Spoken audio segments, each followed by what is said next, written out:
Hey everybody, it's Alex Miller at Capnion here. I'd like to talk today about doomsaying around AI. I'm going to talk about it a little bit skeptically. I'm not quite going to argue that AI won't end the world beyond pointing out that it has not been explained in the kind of detail I would like exactly how this would happen, but rather, I'm going to point out some cultural trends that extend beyond AI, where we have a tendency to relate anything we think is important to the end of the world. And maybe some of the AI doomsaying could be coming from the psychology and not real clear ideas about why the world should end. So, Jaws. This is a movie about a big shark terrorizing a beach. It's a very famous movie. I hope you've heard of it. A few years ago was the 40th anniversary of the release of Jaws, and I'm not really a film person, although I'm making this video.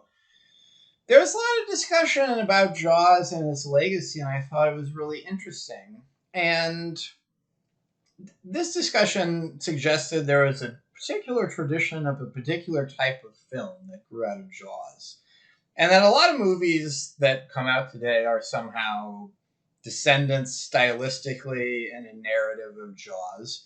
And one thing in this article I was reading that really stuck in my mind and that's relevant now is over time, the stakes in this sort of post Jaws tradition had to get higher and higher and higher. They got endlessly higher. So not only is it true, you'd never make a movie like this where the stakes were just people at one beach. Has to be a scary new species of shark threatening the whole world, or some kind of monster, or the sharks have to be traveling in time, and this is actually produced, if you think about it, a lot of silly movies. But the stakes at this point, to get the right kind of attention and audience interest, it has to be the whole world. It has to be the end of civilization. The planet has to be all the way destroyed. And there's a sense in which making a movie about, someone got bit by a shark, isn't that horrible? Nobody would notice. I would note, and I think it's interesting, some of it's the particular franchise.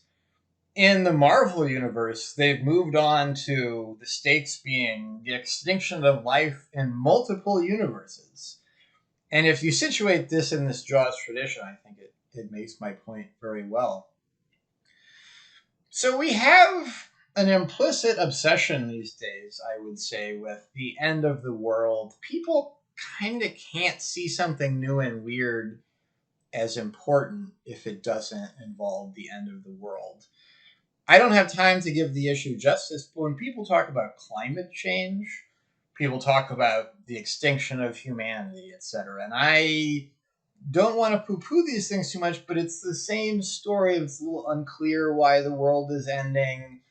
And if nothing else, we talk about the world ending all the time in a way that is not really harmonious with how little we're doing about it or how much it seems to leak into our day-to-day behavior. So if you were following events at OpenAI, super brief rewind, CEO is fired, and a board coup, just very strange and turbulent. Few days of events, CEO comes back. Kind of nobody knows as well as they would like exactly why there was the surprise firing that people then backed off so fast. But basically every story you can get, it's some kind of concerns about AI safety from the researcher wing inside OpenAI. Some of these top AI researchers, I think they're well into seven figures. Sounds pretty nice. When they're deciding to go to work, the really top luminaries, they get wined and dined by the billionaire founders of huge companies themselves.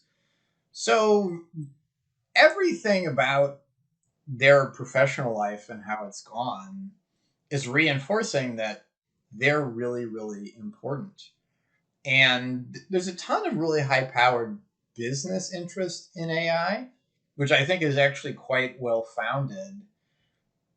I am tempted to point out here that we tend always to look at anything new and weird, which we regard as important, as somehow referencing the end of the world. And in the AI researcher world in particular, it is quite odd to me and demands a bit of scrutiny how much people are both committed to a particular line of work and excited about it, and then obsessed with the idea that they are personally somehow destroying the world. I don't know that this really makes that much sense. So I'm going to break it off here. I am not really arguing that climate change is not ending the world. I am not arguing that AI is not ending the world. I am pointing out here that we think about the world ending a lot, an awful lot, and it's almost this kind of shorthand for anxious, overeducated people sometimes that something is important. And compared to this kind of trajectory of Jaws, if everybody else is making a movie about the end of the world, the extinction of sentient life across unlimited multiversal dimensions throughout time and space, can you really get that far if you don't have a narrative like that? And I would just invite everybody to have a little bit of skepticism about when is the world ending and when is the story that we are just a little hyperbolic these days, a little bit desensitized to other people's hyperbole, and this is just the kind of stuff you have to say to get attention for something that is certainly important and will change society, probably not the extinction of humankind.